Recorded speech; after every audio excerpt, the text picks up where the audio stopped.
في خيمة أبها، في خيمة أبها، في خيمة أبها الدعوية. أنت المشرف.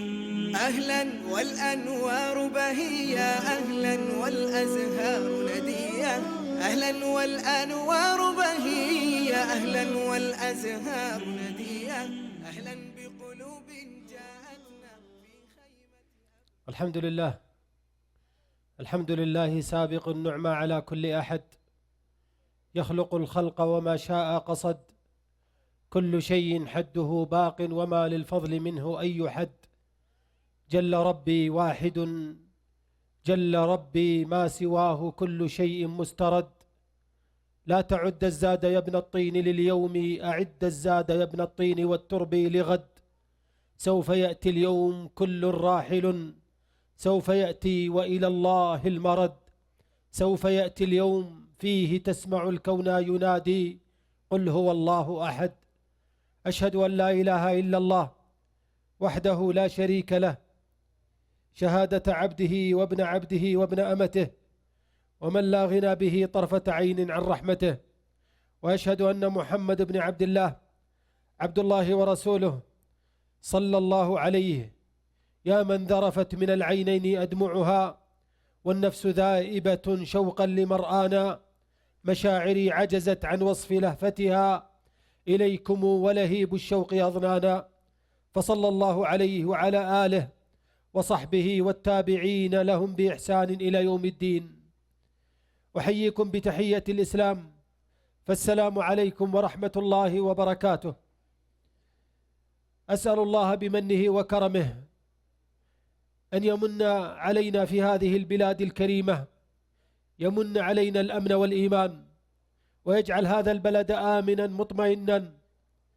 أسأل الله بمنه وكرمه أن يوفق ولاة أمورنا لطاعته، وأن يرزقهم البطانة الصالحة التي تعينهم على الخير وتدلهم عليه. أسأل الله أن يوفق القائمين على هذه الملتقيات المباركة التي إنما هي تنادي للأمن في هذا المجتمع المبارك. أسأل الله بمنه وكرمه في هذه الساعة، في هذه الليلة العظيمة، ليلة الجمعة، أن يمن برحمته على شيخنا الشيخ عبد الله الشهراني في قبره، أن يمن عليه بالرحمة، وأن يمن عليه بالمغفرة، وأن يوسع له في قبره، وأن يزحزحه عن النار. يا أيها الناس اتقوا ربكم الذي خلقكم من نفس واحدة، وخلق منها زوجها، وبث منهما رجالا كثيرا ونساء، واتقوا الله الذي تساءلون به والأرحام، إن الله كان عليكم رقيبا. قال الله: واتقوا الله الذي تساءلون به والأرحام إن الله كان عليكم رقيبا. قال الله: واتقوا الله الذي تساءلون به، ثم قال: تساءلون به والأرحام. وقال الله: وإذ أخذنا ميثاق بني إسرائيل لا تعبدون إلا الله وبالوالدين إحسانا وذي القربى واليتامى والمساكين. صلة الأرحام يا عباد الله من أجل العبادات التي أكد عليها النبي عليه الصلاة والسلام في أوائل دعوته. صلة الأرحام مؤشر على الإيمان وبرهان على التقوى. من كان يؤمن بالله واليوم الآخر فليصل رحمه، هكذا قال عليه الصلاة والسلام. صلة الأرحام كان ينادي عليه الصلاة والسلام لها، وكان يقول: أرحامكم أرحامكم. وهذا عمر بن الخطاب رضي الله عنه وأرضاه يرددها: تعلموا أنسابكم ثم صلوا أرحامكم. وأنذرنا فقال عليه الصلاة والسلام: قال: إن أعمال بني آدم تعرض كل خميس ليلة الجمعة، فلا يقبل عمل قاطع رحم. وأنذرنا فقال: ما من ذنب أجدر أن يعجل الله تعالى لصاحبه العقوبة في الدنيا مع ما يدخر له في الآخرة، مثل البغي وقطيعة الرحم. قطيعة الأرحام هدم للبيوت، قطيعة الأرحام تفريق للأسر، تزلزل أركان العشيرة، وتوغر في الصدور، وتجعلها مليئة بالأحقاد والاحتقان. قاطع الرحم متبع لهواه تموت عواطفه. أما النفس الرحيمة الواصلة الكريمة الباذلة يورث الله لها ذكرا حسنا في الحياة وبعد الممات.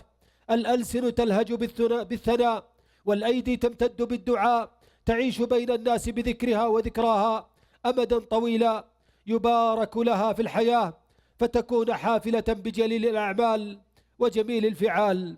يقولها عليه الصلاة والسلام، يقولها ويرددها: إن الله خلق الخلق حتى إذا فرغ من خلقه قالت الرحم: هذا مقام العائد بك من القطيعة.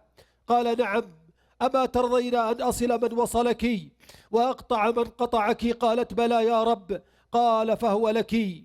فكل رحم آتية يوم القيامة أمام صاحبها تشهد له بصلة إن كان وصلها، وتشهد له بقطيعة إن كان قطعها. وقد قالها علي رضي الله عنه وأرضاه، قالها: عشيرتكم جناحك الذي بهم تحلق، وأصلك الذي به تتعلق، ويدك التي بها تصل، ولسانك الذي به تقول. هم العدة عند الشدة، أكرم كريمهم وعد سقيمهم، ويسر على معسرهم، ولا يكن أهلك أشقى الخلق بك. هكذا كان يردد. وأخبر أبو ذر رضي الله عنه وأرضاه أن النبي عليه الصلاة والسلام أوصاه أن يصل أرحامه وإن أدبرت، أن يصل أرحامه وإن أعرضوا وإن انصرفوا. القائم بحقوق ذوي القربى موعود بالجنة. يقولها عليه الصلاة والسلام: أهل الجنة ثلاثة: ذو سلطان مقصد، ورجل رحيم رقيق القلب بكل ذي قربى، ورجل غني عفيف متصدق. إن ذوي الرحم غير معصومين، يتعرضون للزلل ويقعون في الخلل، وتصدر منهم العفوة ويقعون في الكبيرة. فإن بدر منهم شيء من ذلك فالزم جانب العفو معهم، فإن العفو من شيم المحسنين، وما زاد الله عبدا بعفو إلا عزا. قابل إساءتهم بالإحسان، واقبل عذرهم إذا أخطأوا. لقد فعل إخوة يوسف مع يوسف ما فعلوا، وعندما اعتذروا قبل عذرهم وصفح عنهم الصفح الجميل، ولم يوبخهم بل دعا لهم وسأل الله المغفرة لهم، فقال: لا تثريب عليكم اليوم يغفر الله لكم وهو أرحم الراحمين. فعلينا أن نغض عن الهفوات، ونعفو عن الزلات، ونقيل العثرات. فلن نجني والله إلا الود والإخاء واللين والصفاء. داوم على صلة الرحم ولو قطعوا، وبادر بالمغفرة وإن أخطأوا، وأحسن إليهم وإن أساءوا، ودع عنك محاسبة الأقربين، ولا تجعل عتابك لهم في قطع رحمك منهم. كم من أناس ماتت عواطفهم وغلب عليهم لؤمهم، فلا يلتفت إلى أهل، ولا يسأل عن قريب، ولا يود عشيرة. إن قربوا أقصاهم، وإن بعدوا تناساهم، بل يبلغ به اللؤم أن يقرب أصحابه وزملاءه، ويجفو أهله وأقرباءه.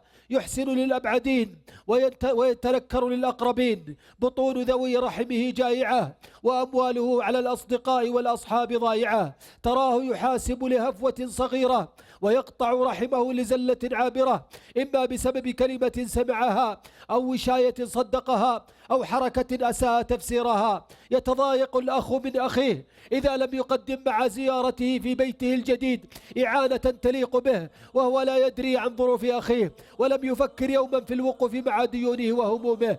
وقد يصل الأمر عند بعضهم للمقاطعة والهجران، فيا له من قلة دين وإيمان. أصبحت لا تقاس صلة الأرحام إلا بالعانيات والهدايا والكرامات والعطايا. فلان أعطاني يعطيه، وفلان لم يعطيني لا أعطيه، وإن لم أعطيه فمن العيب زيارته، أو من العيب إجابة دعوته. أي منهج هذا حتى أصبحت الزيارة من غير مال أو عانية كبش لا تعني لأرحامه شيئا، حتى لو قطع من أجلهم الأميال واستقطع من جهده ووقته ليشاركهم أفراحهم. أي خلق هذا، أي عجب هذا. تكلف والله مذموم، حتى تكون الزيارة زيارة دنيوية تمحق بركتها ويضيع أجرها. إن أرباب الأسر وللأسف تعبت جيوبها من هذه الالتزامات حتى كرهوا تبعات الصلة والزيارات، فكل مناسبة صغيرة كانت أم كبيرة تستنفر لها بواقي آخر الشهر من رواتب الأولياء، حتى أصبح بعض الأرحام لا يفرح ببطاقة دعوة قريبه. ويا للأسف عجبا وربي كيف تسارعت هذه الأعراف، كيف استطاعت أن تخترق حصول مجتمعاتنا بكل سهولة، ففي كل يوم موضة جديدة وركوب سهل حديث، حتى أصبح هذا المجتمع كالميت بين يدي مغسله، لا يستطيع التصرف في نفسه، قبطانه مجهول والركاب معروفون. لقد استحوذ الشيطان على كثير من الأسر، فأصبحت الكلفة والشكليات تجعلنا نبني عليها لقاءاتنا وتواصلنا بأرحامنا لنصبح بين عوائق أنبتها الشيطان. إن صلة الرحم رحمة، إن صلة الرحم رحمة تأتيك من ربك وليست من أرحامك. وإن هجروك وإن أبغضوك وقالوا فيك وشتموك، تذكر أن الله معك إذا زرتهم، إذا وصلتهم تذكر أن الله معك، وهو الذي سيعطيك على قدر نيتك. أن الله هو من أمرك، أن الله هو الذي عظم الرحم ليرحمك. فلا تقلط ولا تحزن ولا تتضايق إن أبغضوك، ولا تحزن إذا قالوا فيك وشتموك، ولا تجزع ما دام الله معك. لا تقطع رجاؤك بربك، لا تتخيل لحظة أن الله سيخذلك. والله ما وثقت بالله، والله ما وثق عبد بالله فخيبه الله. سيقلب الله عز وجل قلوبهم على محبتك ما دام همك رضا ربك. إن اجتماع الأرحام شهري كان أو سنوي فيه خير عظيم، ولو بذلت المال من أجل استمراره لهو خير لك من أن تدفعها على فقير من غير أرحامك. إذا ما اجتمع الأقارب والأرحام وتعارف الأبناء والرجال والأطفال، إذا ما تعارفوا في بين أرحامهم متى يتعارفون؟ إذا ما كان بينهم ود ومحبة ولقاء سينبت بينهم الحسد والبغض والشحناء. أيضرك يا هذا يا من تشتري رحمة الله، أيضرك أن تشتري رحمة ربك بعقد لقاء جمعة أسبوعي كان أو شهري تجتمعون فيه على الغداء، يدور المجلس بينكم وقلوبكم مليئة بالمحبة والبركة والإيمان؟ أيضره هذا أن يكون هناك لقاء ولو سنوي، معايدة في مجلس أحدهم أو في استراحة يبذلون فيها مبلغا بسيطا يكتب أجره صدقة وصلة لهم ولأبنائهم؟ أيضرك يا أخي أن تخصص ولو يوما واحدا من كل شهر تزور فيه كبار السن من أرحامك، فتكتب لك قربة إلى ربك وتربية لأبنائك وقدوة لهم وأبناء أرحامك؟ متى يا عباد الله؟ متى ندرك أن قاطع الرحم ملعون؟ متى ندرك أن قاطع الرحم ملعون؟ متى ندرك أن قاطع الرحم من الجنة محروم ومطرود؟ أما يكفي أن قطيعة الرحم من كبائر الذنوب؟ أما يكفي أن الله متوعد صاحبها باللعنة والثبور؟ فهل عسيتم إن توليتم أن تفسدوا في الأرض وتقطعوا أرحامكم؟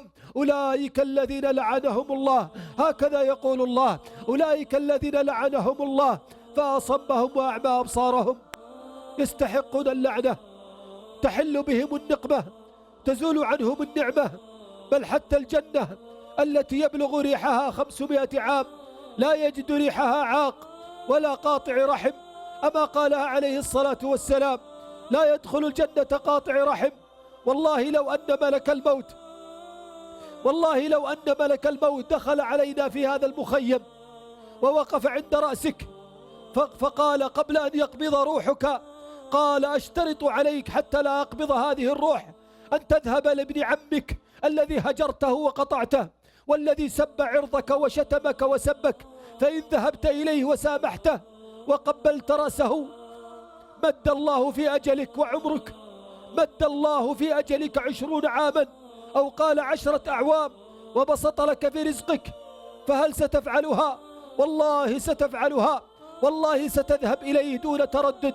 فكيف بنا عباد الله ونحن نسمع كلام رسول الله صلى الله عليه وسلم: من سره أن يبسط له في رزقه، أن يبسط له في رزقه وأن يمد في أجله فليصل رحمه.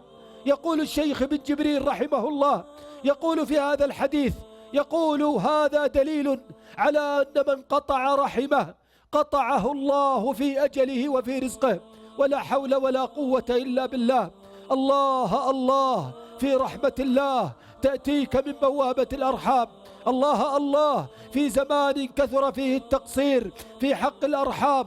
الله الله فقد يطول الهجر بين الإخوان والأعمام، ولربما يجلس الخال يهجره أبناء أخته طيلة العام، يجلس والدك في بيته وعمك في بيته، وكل قد هيمن على عقله الشيطان، هذا يعرض وهذا يتكبر، وربما كان بين أبناء العم من الخصومة والقطيعة فينتقل ذلك إلى الآباء، ولا حول ولا قوة إلا بالله.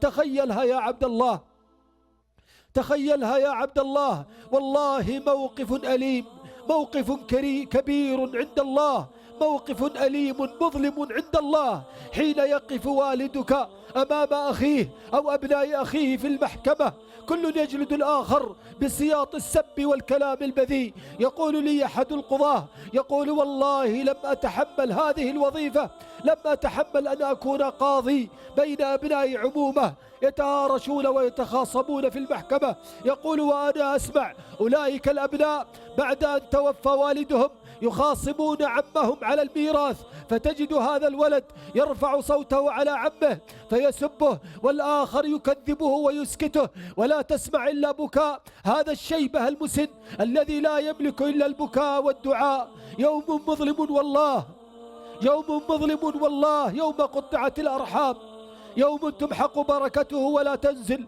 رحمته، يوم يتقاطع الأرحام، يوم يقتتل الرجلان على شبر من الأرض، ولا حول ولا قوة إلا بالله، يوم سب المسلم قريبه وانتهك عرضه واستباح غيبته على متر أو مترين من الأرض، وإنا لله وإنا إليه راجعون، يوم أصبح الإسلام اسما على الظواهر بعيدا عن القلوب والجواهر، يوم أصبح العبد يوالي في الدنيا ويعادي في الدنيا، نسأل الله السلامة والعافية. أين الوفاء؟ أين الشيمة؟ أين الخوف من الله؟ أين الرحم التي سألك الله أن تتقيه وقرنها به؟ واتقوا الله الذي تساءلون به والأرحام. أين الرحم التي أمر الله ووصى بها حتى مع العم والخال؟ من أنت حتى تسفه عمك؟ من أنت حتى تستبيح عرض ودم خالك؟ ولا حول ولا قوة إلا بالله. أي رحمة يرجونها؟ أما نستحي من الله؟ أما نخاف؟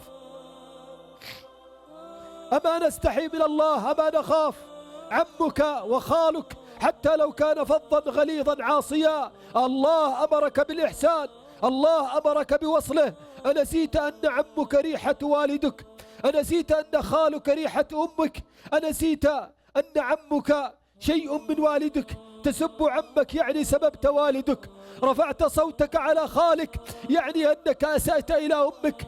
قال جيء إلى النبي عليه الصلاة والسلام، جاء إليه رجل فقال إني أذنبت ذنبا عظيما فهل لي من توبة؟ فقال هل لك من أم؟ قال لا. فقال هل لك من خالة؟ قال نعم. قال فبرها، قال فبرها أي الخالة. صلة الأرحام يا عباد الله، صلة الأرحام تذهب السيئات، صلة الأرحام لها توبة نصوح مكفرة للسيئات. رحم الله أبا شجع وأعان أبنائه لوصل أرحامهم، ورحم الله رجلا سعى ليقرب بين الأرحام ولو دفع من ماله ووقته.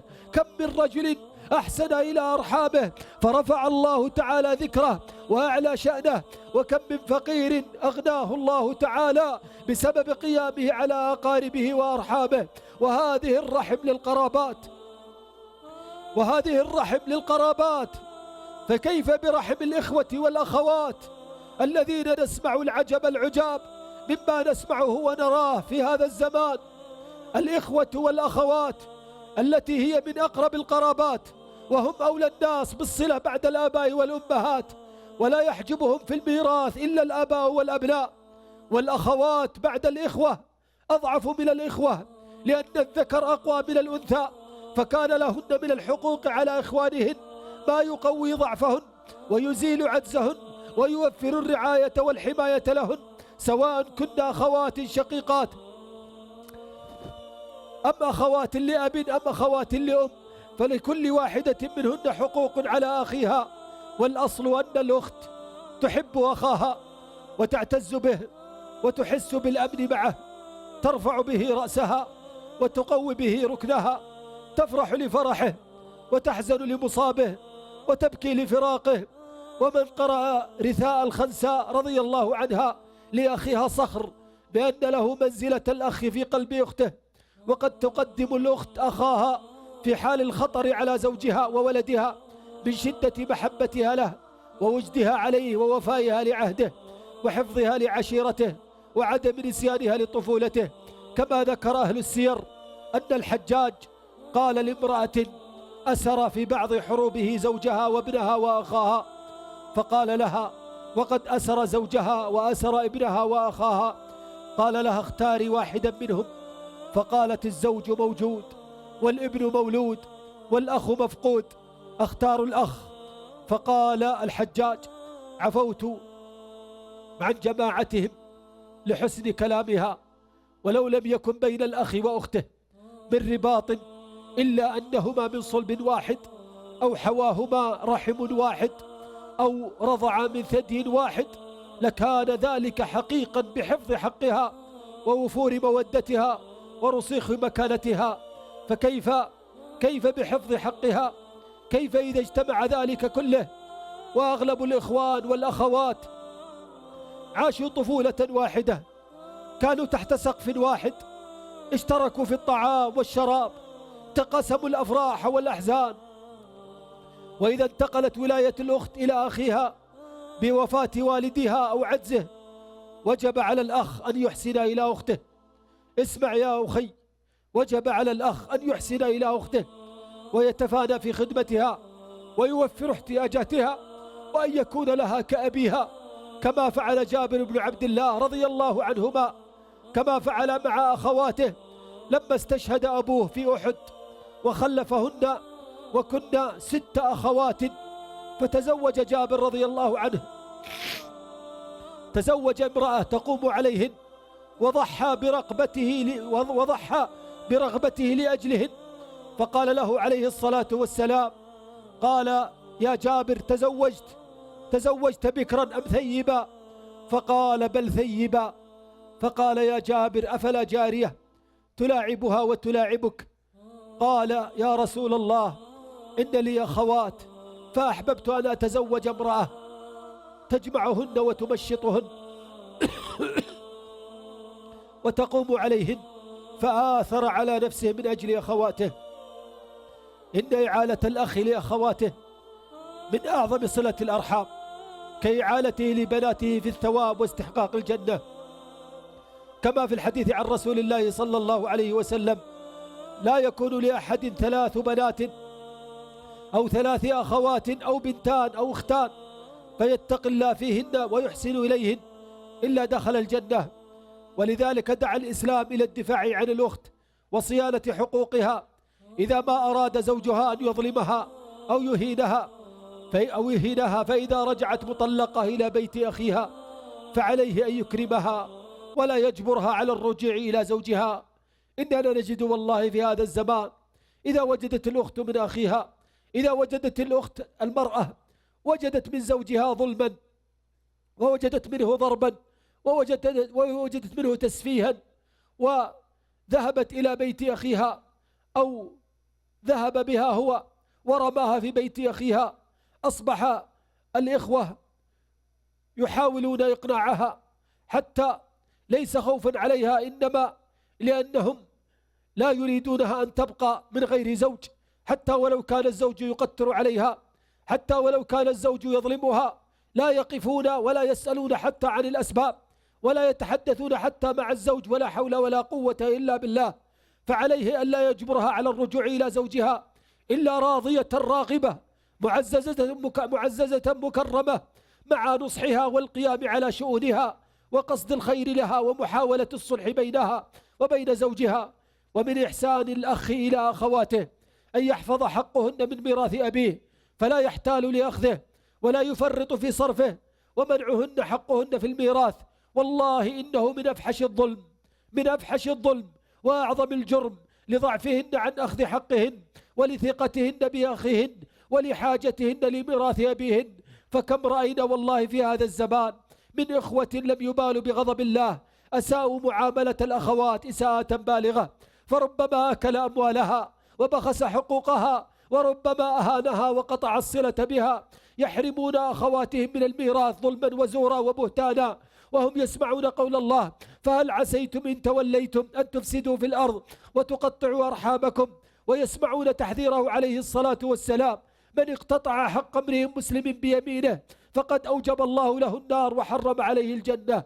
فالله الله في الأخوات، الله الله في هذه الرحم الضعيفة، في زمان كثر فيه التقصير في حق الأرحام والأخوات، في زمان كثر فيه التقصير. قد يطول الهجر بين الأخ وأخيه والأخت وأخوها، ولربما تجلس الأخت طوال العام، طيلة العام تجلس لا تطلب من أخيها شيئا، وقد يأتي يوم من الأيام تتصل به تريده في أمر تحتاجه، ليس عندها محرم غيره، خاصة إذا كانت مطلقة مكسورة الجناح مكسورة الجانب، تحتاج إلى عطف أخيها، خاصة بعد موت أبيها، وقد تكون مريضة وتحتاج علاج، تحتاج أن تذهب إلى طبيب، فتعرض عليها أن يأتي، ربما يوبخها وربما أذاها، وإذا حضر ضيق عليها وأخذ يصرخ في وجهها، وقد تطلب حاجة من الحوائج لنفسها أو أولادها، تذهب إلى إخوانها فلا تجد إلا الصدود والنكران، نسأل الله السلامة والعافية. فمنهم من يسبها ومنهم من يؤذيها، لا يكتفي ولربما أخذها معه لقضاء حاجتها، بل يتطاول عليها في سيارته فيسبها أمام أولادها ويظهر التذجر والسآمة. أين الوفاء؟ أين الرحم؟ أين الشيمة؟ أين الأخوة؟ أين الخوف من الله؟ أين الرحم التي سألك الله أن تتقيه وقرنها به واتقوا الله الذي تساءلون به والأرحام؟ أين الرحم التي أمر الله ووصى بها؟ أي رحمة يرجونها؟ الأخت تحتاج أخيها، خاصة بعد موت أبيها، إذا توفى زوجها أو طلقها زوجها تحتاج إلى أخيها، فليس لها إلا الله ثم أخوها. فعلى الإخوان أن يتذكروا أن لحمة الأخوة عزيزة، وأنه إذا اتصلت عليك أختك يوما من الأيام في حاجة فاعلم أنها ما اتصلت عليك، فاعلم أنها ما اتصلت عليك إلا أنها تعزك قبل أن تظن أنها تحتاج إليك، ما اتصلت عليك إلا أنها تحبك وتتذكر والدك فيها، ما اتصلت عليك إلا أنها تحتاج إليك. اعلم أنها تريدك بدمها، تريدك بالرحم الذي بينك وبينها. كان الرجل ينتخي بأخته، كان الرجل قديما ينتخي بأخته يعتز بها، وكانت الناس إلى عهد قريب تتشرف وتتسامى بقضاء حاجة الأخت والدفاع عن الأخت والوقوف بجوار الأخت ومواساة بنات الأخت وأبناء الأخت. هذه والله مآثر، هذه مكارم ضاعت في هذا الزمان. هذا شيء يرفع الله به درجة العبد في الدنيا، هذا شيء يرفع الله به درجة العبد في الدنيا، ييسر به أمره ويشرح به صدره. أختك يا عبد الله، وما أدراك ما هي أختك؟ أختك هي من ريحة الغالية أمك. أما وصى عليه الصلاة والسلام، وصى ثلاثا: أمك ثم أمك ثم أمك. فقد تكون هي أما لك إذا كانت تكبرك سنا وليس لها إلا أنت، وقد تكون هي أما لك بعطفها وحنانها وعطفها عليك وحنانها وطلبها الرحمة منك إذا كانت تصغرك. مهما كانت بينكما من خصومة فهي ضعيفة، تحتاج من تستند إليه في حياتها. كيف إذا وجدت زوجا ظالما أو زوجا لا يعيها ولا يدرك أهميتها ولا يعرف مكانتها وقدرها، حتى أنت تهجرها، حتى أنت تبتعد عنها. ولذلك والله أنه من أبر البر بالوالدين بعد وفاتهما إكرام الأخوات وقضاء حوائجهن. إن هذا والله من أعظم البر بالوالدين بعد وفاتهما، أن تكرم الأخوات وتقضي حوائجهن، لأن الأنثى ضعيفة تحتاج أكثر من حاجة الذكر، وخاصة في قضية المحرمية. حينما تتصل بك وتقول لك تريد تتصل بأخيها، تريد أن تذهب إلى مستشفى أو إلى سوق، تريد أن تشتري أغراض أو حوائج، يأتيها أخوها وهو يشتري رحمة الله ويعتز بأخته منشرح صدره فيواسيها ويدخل السرور عليها ويبل هذه الرحم ببلالها، ويتذكر قول النبي عليه الصلاة والسلام أن الله يقول إنني أنا الله أنا الرحمن خلقت الرحم وشققت لها اسم من اسمي فمن وصلها وصلته، فتكون على يقين وأنت تلبي نداء أختك أن هذا المشوار البسيط الذي تريدك أختك أن تأخذها إليه والحاجة التي تقضيها لها وصل يصلك الله به في بدنك، عافية في بدنك وأمن في نفسك وأهلك وولدك. تصور أختا كلما أرادت حاجة وسألتها من إخوانها أذلوها وأهانوها، حتى إن بعض الإخوة قد يأتي ويوصل أخته وكأنه يمن عليها فيقضي حاجتها ثم يأتي ويسبها ويشتمها أمام إخوانها وأخواتها، مآسي والله انقضت بها البيوت. وهذا لا نقوله من فراغ، نقوله والله من كثرة الفتاوى والأسئلة والمشكلات التي نقرأها في بعض الأحيان وتدمع عيوننا وتتقرح قلوبنا، ونقول أين الإسلام وأين أهله؟ الإسلام ليس بالتسمي، وإذا كان الإنسان ضيع حق أخته وأخيه فماذا بقي؟ إذا ضيع حق أخته وأخيه فأي خير يرجوه من غيره؟ أصبحت المرأة الآن تخرج إلى الشارع تنتظر من يوصلها لهذه الدرجة، تنسى عشرتها وأخوتك لها. أهكذا تنسى من شاركتك ثدي أمك وقلب والديك؟ مات والدك، ماتت أمك، بقيت أختك فنسيتها وهجرتها وقطعتها. كم من أخت والله عانت لتربية إخوانها، كم من أخت والله هي فقط من كانت عونا لوالديها براتبها ووظيفتها، كم من أخت والله من جمعت شمل الأسرة بعد تفرق، كم من أخت كانت أما لأبناء أخيها تسهر وتعتني بأطفاله وتهتم بأمورهم دون ملل أو جزع. تقول إحدى الأخوات تقول والله توجهت في أحد الأيام لزيارة دار المسنين، فلما دخلت الدار وجدت والله ما لم يكن بالحسبان،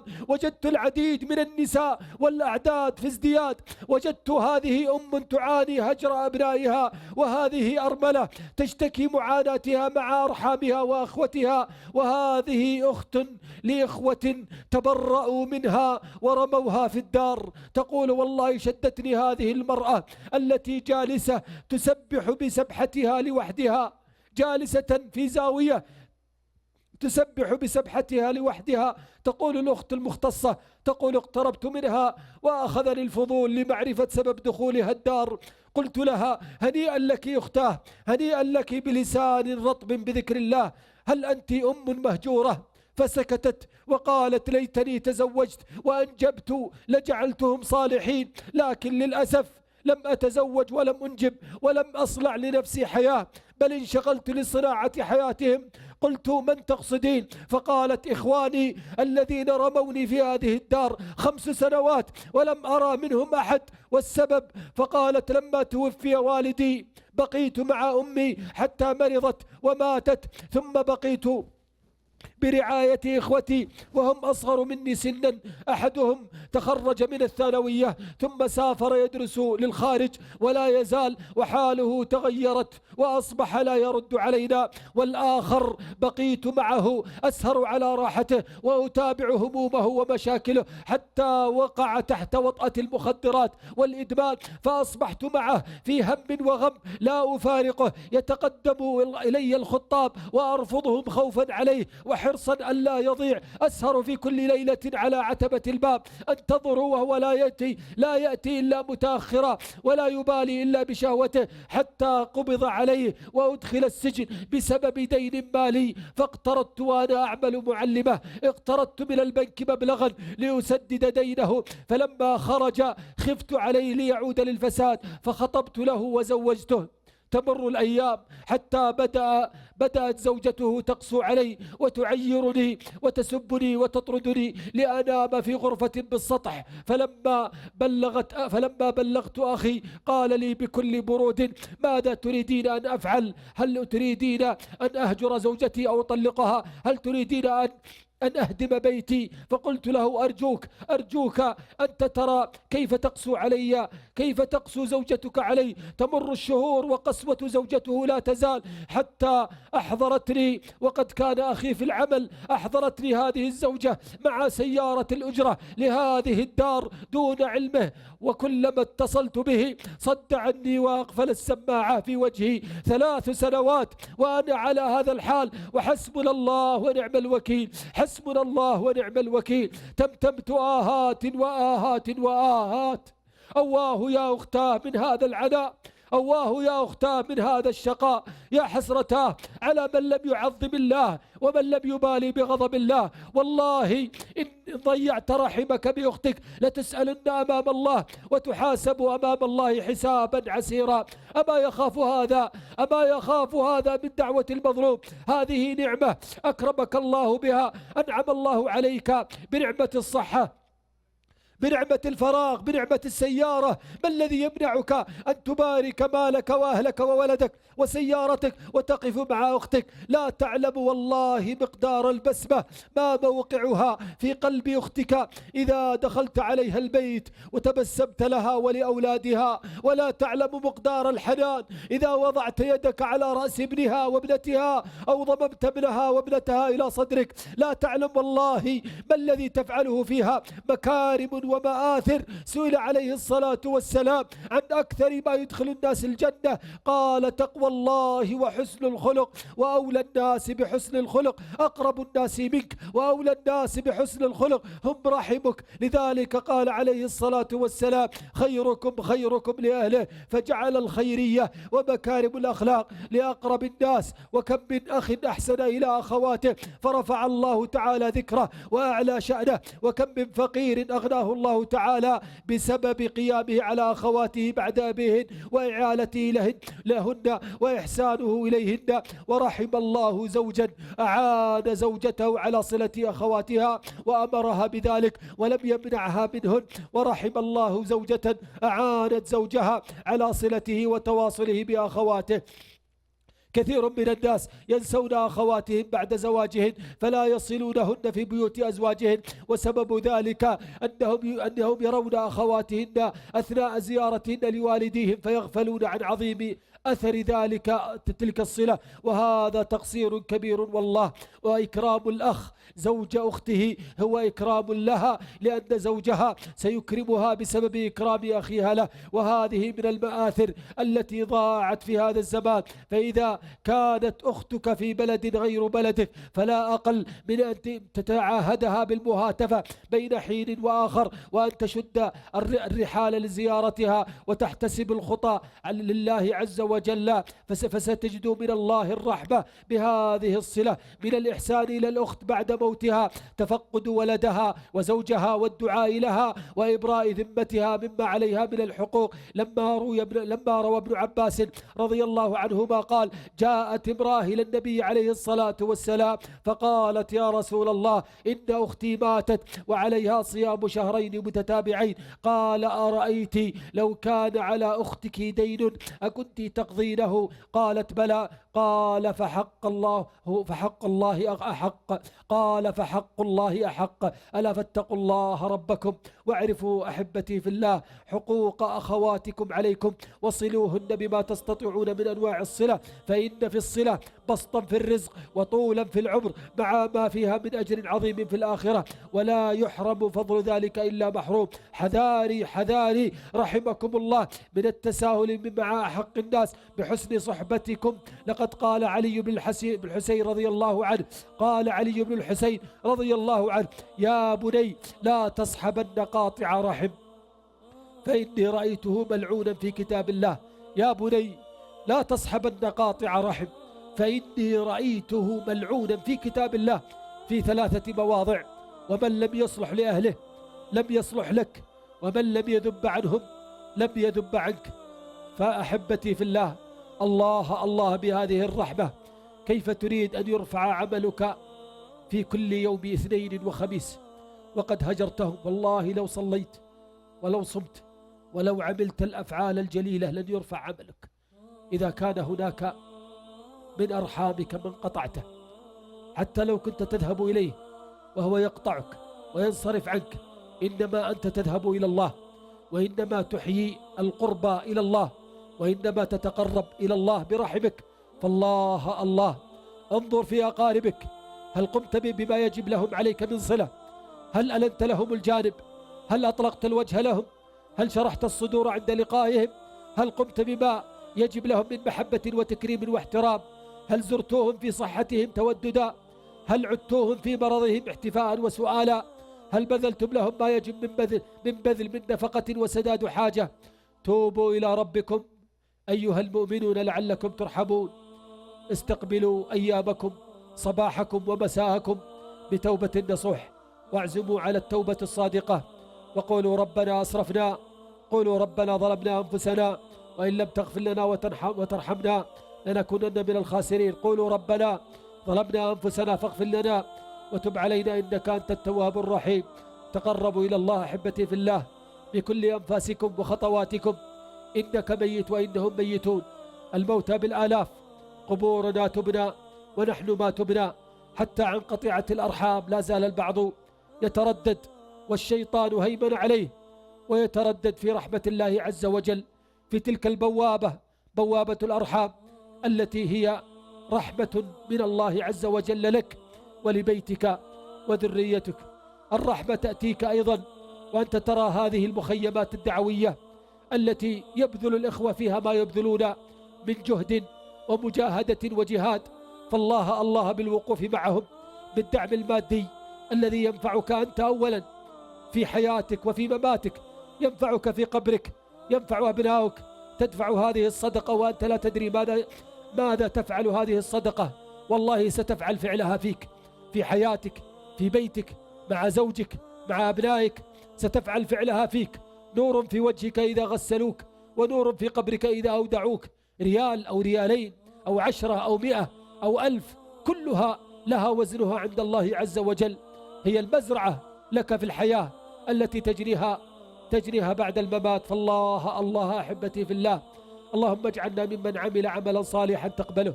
اللهم يا ذا الجلال والإكرام، اللهم بارك في أوقاتنا، بارك في أعمالنا، اللهم بارك في أعمالنا، اللهم يا ذا الجلال والإكرام، اللهم اجعل عملنا في رضاك، اللهم اجعله خالصا لوجهك، اللهم فرج همومنا واغفر ذنوبنا، اللهم اشفي كل مريض وعافي كل مبتلى، اللهم اقضي حاجة كل ذي حاجة، اللهم يسر على كل معسر وفرج على كل مكروب يا ذا الجلال والإكرام. اللهم أدم الأمن والإيمان في هذه البلاد، اللهم اجعل هذه البلاد بلاد الحرمين آمنة مطمئنة يا رب العالمين. اللهم يا قوي يا عزيز يا جبار السماوات والأرض، اللهم من أراد هذه البلاد بمكر يا ذا الجلال والإكرام وكيد، اللهم اجعل كيده في نحره، اللهم اجعل كيده في نحره، اللهم يا قوي يا قوي، اللهم اجعل كيده في نحره.